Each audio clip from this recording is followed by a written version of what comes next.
Hello, new friends. Today's stories will focus on scary and tragic things that happened during April Fool's Day.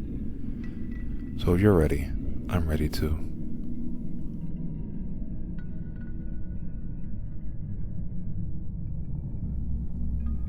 Marvin Gaye Jr. is one of the greatest Motown singers that has ever lived. He is known for so many classics, such as To Be Loved by You and I Heard It Through the Grapevine. During his career, he was seen as one of the greats alongside Stevie Wonder and Michael Jackson. But it was a fateful April 1st, a final April Fool's Day, that did him in, and he was snuffed out by someone in his own family, no less. On April 1st, 1984, Marvin Gaye was experiencing some major problems in his life. Even though he had great music and adoring fans, the man himself was going through a great bout of depression, while also struggling with drug abuse. That combination led him to spend all of his money on pointless things, and relatively soon, he was seeing major financial trouble. Now, in order to understand why the person who did this to him actually did it, you must understand that Marvin Gaye was born in a very strict household in Washington, D.C. His parents, Marvin Gaye Sr. and Alberta Gaye, were loving. However, his father was a strict authoritarian who reprimanded his children over the slightest infraction, whether it was not closing the refrigerator door all the way or being home a minute late from school. This led to some friction between the Gaye children and their father, especially Marvin. Fast forward, and now Marvin is an adult who can make his own decisions, and he's a pretty successful one at that. It is speculated that Marvin Gaye Sr. harbored some jealous feelings towards his son. And now that Marvin Gaye Jr. was at his lowest, Marvin Gaye Sr. had to bring him back into his house. On April 1st, 1984, Marvin Gaye Sr. and Alberta Gaye were having a bitter argument. An argument that caused their son to intervene, but thanks to the resentment that is built up in both Marvin Gaye Sr. for his son's success and Marvin Gaye Jr. for his dad's brutal parenting tactics, the fight between them was even worse. Eventually, things calmed down for a bit, but while Marvin Gaye Jr. and his mother was in his room trying to collect themselves, Marvin Gaye Sr. busted in with a .38 special and shot his son 3 times in the chest. Marvin's half-brother, Frankie Gaye, lived right next door, and when he heard the shots, he rushed over. After realizing what his father did, he rushed to his half-brother's aid and held him in his arms. It was then that Marvin Gaye Jr. uttered some of the most devastating final words that anybody would ever hear. While staring at his brother with his life quickly draining from his body, the famous singer-songwriter said, I got what I wanted. I couldn't do it myself, so I made him do it. Marvin Gaye's father shot him at 12:38 p.m. He later died at 1:01 p.m. To make matters worse, Marvin Gaye Jr.'s birthday is April 2nd, which means he died a day before turning 45.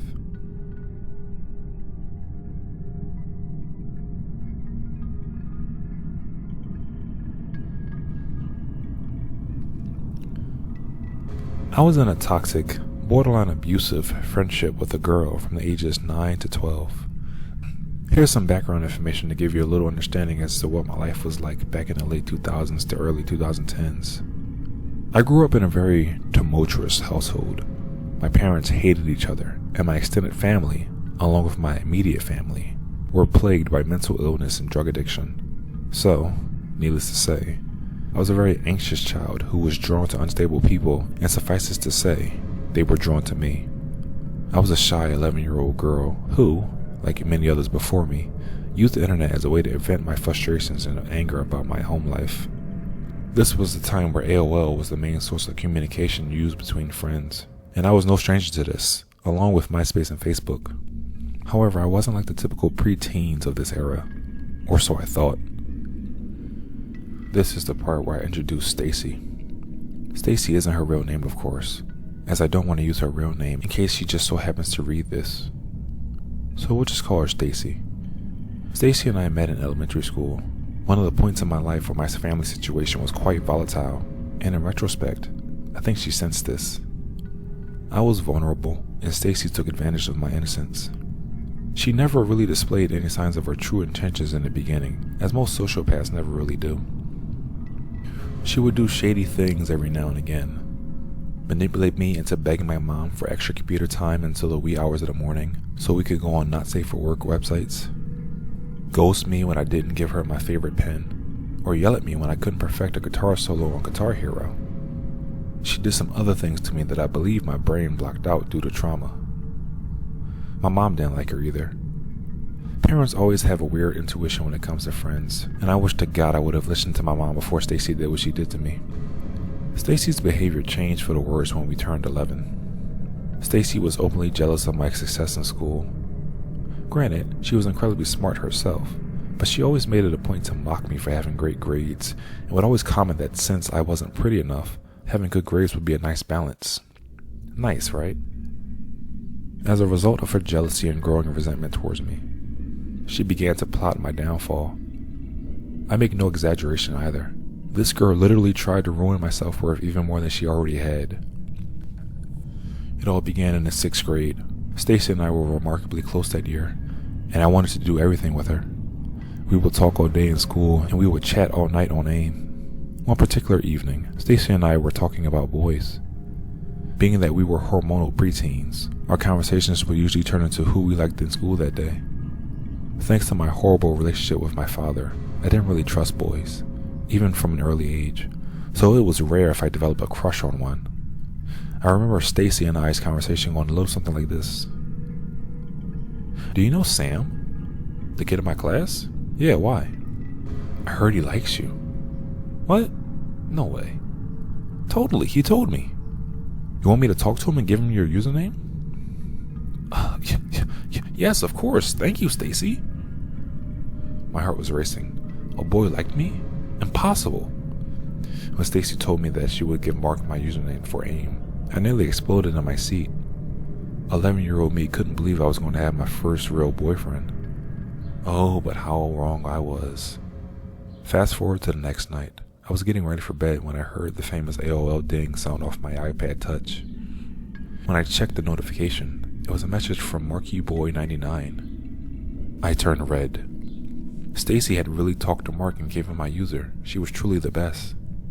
He messaged me the usual "hey" with 3 Y's instead of 1, and I responded "hey." I didn't want to come off as desperate, so I only used 1 Y. Not even 1 minute later, he messaged me back. We talked all night about everything. Our days, how school was, what type of silly bands we liked. Typical 11-year-old stuff. I have to admit, I was smitten right off the bat. I think it was partly because I never really had a boy like me before, and the other part was that my self-esteem was so low that I never thought a boy would be capable of liking me. Also, it could have been because Mark was one of the most popular boys in school at the time. He played football, was mouthy to the teachers, and was extremely outgoing. All the things a young girl would be attracted to. We talked for months, my puppy love growing for him more and more every time we chatted. Of course, I never spoke to him on the phone, nor did I get his phone number, because why would you do that, right? All the while I was speaking to him, Stacy would be gassing me up, telling me how proud of me she was, and that I deserved a boyfriend. My suspicions of Mark only began to grow when I attempted to approach him in school during school hours. Keep in mind, I had anxiety, so I would never really speak to Mark outside of AIM. When I went to talk to him, Mark looked confused, as if he never had a conversation with me before in his life. He turned away from me on the playground and walked towards his other friends. That was weird. That wasn't like him. He was usually so chatty with me online that I expected him to welcome me with open arms in person. To be honest, that was a real ego-bruising moment. My little 11-year-old mind tried to rationalize this behavior by chalking it up to him not wanting to talk to the nerds since he was so popular, and that he just preferred to keep our relationship online. I told Stacy the news, and she seemed to be genuinely heartbroken for me. She was just as angry as I was, and vowed to confront Mark later that day during music class. I was so happy when she said this.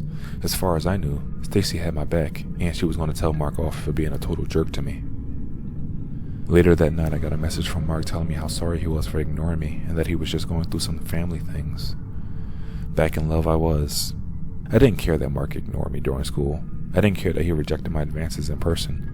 As long as I had him to talk to online and Stacy's support, I was fine. I even told my mom about him, and she was extremely happy for me as well. So another month passed and it was March 31st, 2011. Mark messaged me and told me that he had something very important to tell me the next day. The anxiety began. What was it? What did he have to tell me? At that point, I considered myself and Mark to be dating, so I was anxious that he was either going to break it off with me or he was going to make us public in school the next day. I told my mom and Stacy, almost on the verge of tears with how excited and nervous I was. Well, the next day, April 1st, 2011 rolled around, and this is what followed. It was around 7 p.m. and I was on Club Penguin as I usually was until I heard a familiar ding. It was Mark. It was time for the news I've been waiting for all day. Mark wrote, "Hey babe," with a smiley winky face. "Oh my god, hey, I've been waiting for you to chat with me all night." "Sorry babe, I was at practice. Are you ready for the news?" I was shaking with anticipation at this point. "Yes, of course." It was then that Mark sent me a picture. I opened it, but only it wasn't Mark. It was Stacy. And she was holding a handwritten sign that said, "Happy April Fool's Day."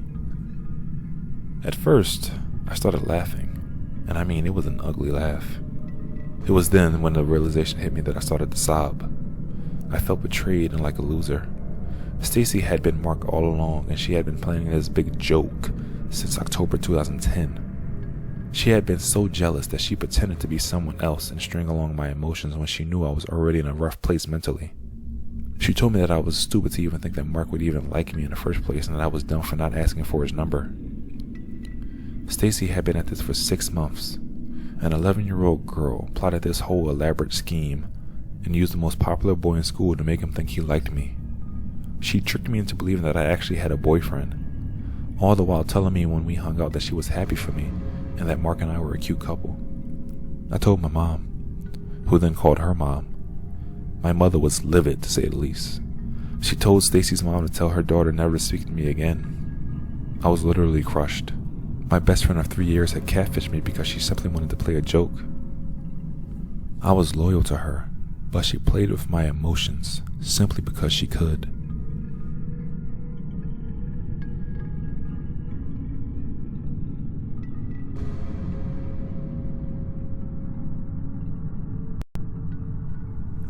I'm a 22-year-old who lives in New York City. I love the city. It's home. I was born in Manhattan, lived in LA and Chicago for a few years, but there's no place like the Big Apple. I worked as a tour guide, and although it's not the best job, it allowed me to move from Fort Greene, Brooklyn to Kips Bay, where my college is. I got a student job there as a library's assistant. I typically work from 3:30 to 5, and after 5 when I get off, I go down to Manhattan to get something to eat with some friends at the bar. Specifically, the Attaboy Bar, and I drink till like 9 p.m. Okay, that was the background information. Now to my story. This happened on April 1st of this year. I finished my classes and went to the library for work. Business was as usual, and then around 4:52 p.m., these 5 kids walk in. They were freshmen at the school, and I did recognize them. I knew them all from a class we had together, and more importantly, I knew that they were troublemakers. The second they walked in, I made a mental note that they were inside the library. After a few seconds, they disappeared behind the poetry shelf. I didn't follow them because I wanted to give them a chance to be good people. But I suppose they took that as weakness, because they started tipping over the bookshelf, knocking down the fiction, non-fiction, and history sections. I yelled as they ran the hell out of there, "You motherfuckers!" Those jerks extended my work shift because part of my job is to clean up messes, and they just made a huge one right in the middle of the floor. I walked towards the shelves, and with the help of one of the kids from that group who stayed behind, we picked up all the books and put them back in place. Unlike his jerk-off friends, he was actually a good kid and was reluctant in partaking in their April Fool's prank. I told him thanks, and he hit me back with a "you're welcome," and he waved goodbye as he left. The entire cleaning process took about 2 hours because those miscreants broke about 3 of the shelving compartments. We had to put them back on their hinges and organize the books again. At this point, it was almost 7 o'clock, and it would have been absurd to try to go to that bar with my friends. They were texting me periodically, saying, "Where are you?" and "Are you okay?" I texted them back that I'd be on my way, and some little shits knocked over some shelves at work. I left the building and took an Uber to the bar. I was in a bad mood when I got to the bar, and some of my friends egged me on to put some more drinks down my throat. So, as a way to cheer myself up, I obliged. I was drunk in no more than half an hour. Since I'm a complete dumbass when I'm drunk, I ordered an Everclear. I don't usually make dumb decisions like this, so obviously I was blacked out. I think I recovered from that blackout at around 9 o'clock. When we were ready to leave, my friends paid their tab and were waiting for me at the front door. I told them I had a crazy hangover, so I needed a little more time. They said they were going to go over to Central Park for some reason that I can't remember. My hazy memory of that time is most likely due to that hangover. I told them to leave me alone while I sobered up. The bartender tapped my finger as I was about to leave. She told me that she had some vitamin B and some water for me.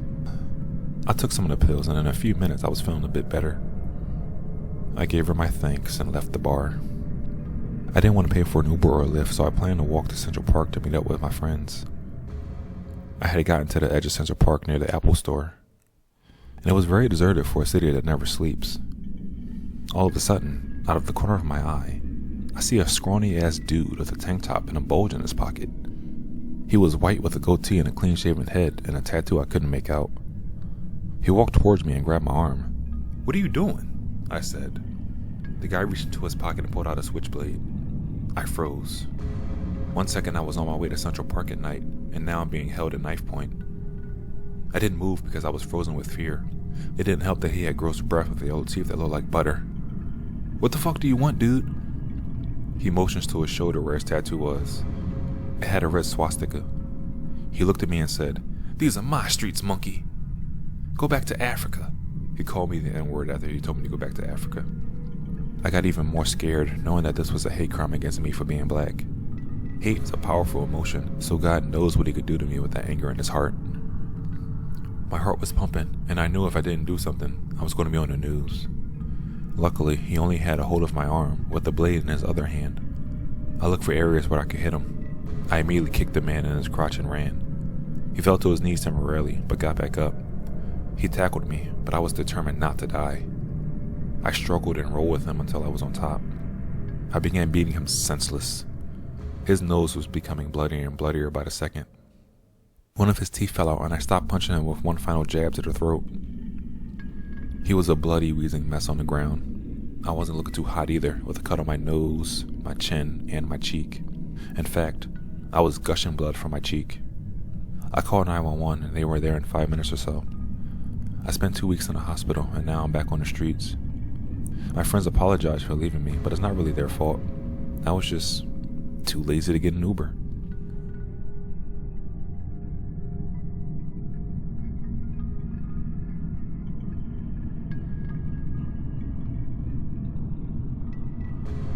Two men by the name of Chalk A. Wessel, whose nickname is Kane, and Stephen A. Hale, did something 25 years ago that would forever cement them as the biggest fools in April Fool's Day history.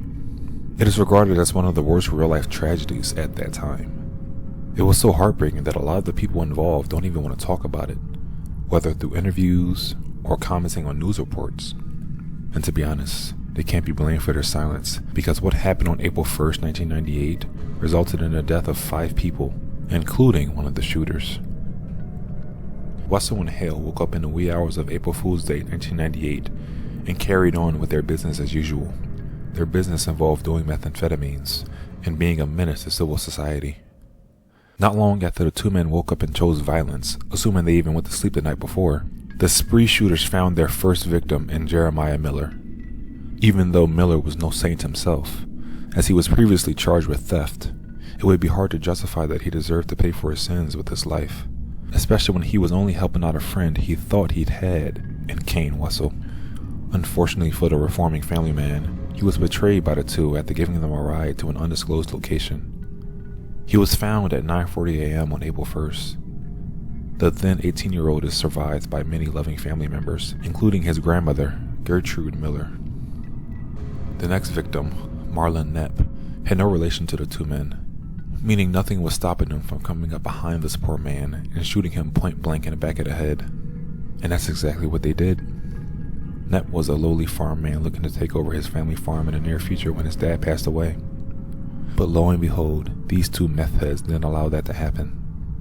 The sad part is, Knepp didn't even have to die, but in order to prove his loyalty to Wessel, Hale had to shoot the poor man in cold blood, forever solidifying his role as Chalk A. Wessel's partner.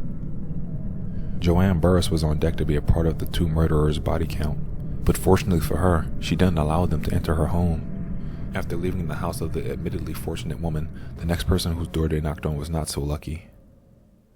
Pam Cook opened her door at 2 p.m. to find the two men standing at her front stoop, willing to do anything to get a ride. And anything they did. They shot Cook almost immediately after she opened the door. They stole her keys and took her 1994 Chevrolet Camaro, leaving her 8-year-old son in the basement and 2 daughters traveling home on a local school bus to grow up without a mother for the rest of their life.